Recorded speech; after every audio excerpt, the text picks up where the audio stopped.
Hello everyone, কালকের ভিডিওটা post করার পর বেশ কিছু মানুষের আরও কিছু কোয়ারিজ দেখলাম।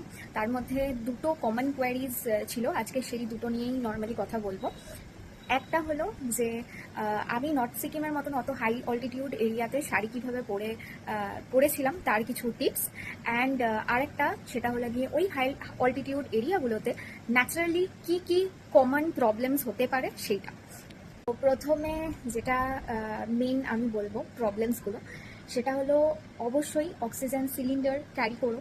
কারণ ওখানে গিয়ে অল্টিটিউড যাই হোক না কেন, কীরকম অবস্থা তোমরা থাকতে পারবে বা কীরকম অবস্থা হয়ে যাবে শরীরে, সেটা নিয়ে আগে থেকে গ্যারেন্টি দেওয়া খুব মুশকিল। কারণ পুরোটাই ডিপেন্ডস অন দ্য সিচুয়েশন অনেক সময় খারাপ হয়ে যায়, তার জন্য অনেকের প্রবলেম হয়, আবার অনেকের প্রবলেম হয় না। যেমন আমার প্রবলেম হয়নি, কিন্তু আমার সাথে যে দিদি বা জিজু গিয়েছিল তারা খুব একটা এজেড না, যথেষ্ট ইয়াং।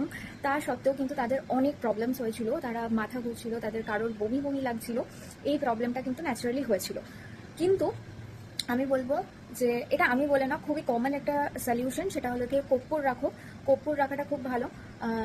কর্পূর বডির সাথে টাচ থাকলে বা যদি মনে করো যে প্রবলেমস হচ্ছে, একটু গন্ধটা নিলে, স্মেলটা নিলে কিন্তু বেশ ভালোভাবে তোমরা ফিট থাকতে পারবে।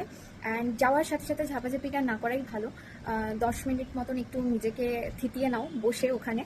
তারপর যদি মনে হয় যে অল্টিটিউডের সাথে নিজে কমফোর্টেবলি পারবে সব কিছু হাঁটতে বা সামনের দিকে এগিয়ে যেতে, তবেই এগো।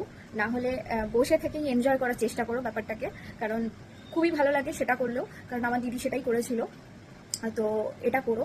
আর গিয়েই মানে স্নো মানে বিশাল ঝাপাঝাপি ওটা করো না, কারণ ওটা গাড়ির দাদারাও বলে যে ঝাপাঝাপিটা না করাই ভালো। গিয়ে 5-10 মিনিট একটু বসে যদি নিজের শরীরটাকে একটু ওয়ার্ম করে নিতে পারো, আর ওই জায়গাটার সাথে অ্যাডজাস্ট করে নিতে পারো, সেটা অনেক বেটার। একটা যদি টিপস হিসাবে বলো তাহলে আমি বলতে পারি যে অবশ্যই ওখানে বুটস নিয়ে নিও। মানে ওখান থেকে রেন্টে 100 টাকা করে এরকম কিছু দাম নেয়, রেন্ট নেয় পার হেড। তো ওরকম নিয়ে নিও। কারণ বুটস যদি তোমরা না পরো, অনেক সময় কম স্নো অবধি যাবে ভাবো অনেকেই, গিয়ে বুটস নাও না, হয়তো নিজেরাও বুটস হয়তো পরে যাচ্ছ বলে ভাবো যে না কোনো প্রবলেম নেই, তো এটা পরেই চলে যেতে পারবো। বাট এটা করলে হয়তো পারবে, কিন্তু একটা প্রবলেম থাকে, সেটা হলো বাই এনি চান্স ঝাপাঝাপি করতে গিয়ে বা কিছু করতে গিয়ে যদি বরফ ঢুকে যায়, পা কিন্তু আস্তে আস্তে পুরো একদম ফ্রস্ট বাইট হয়ে যাওয়ার চান্সেস অনেক বেশি থাকে।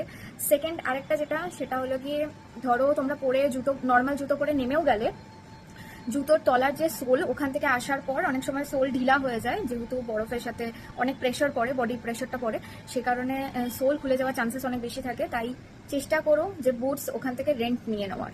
তো এটা সব থেকে বুদ্ধিমানের কাজ।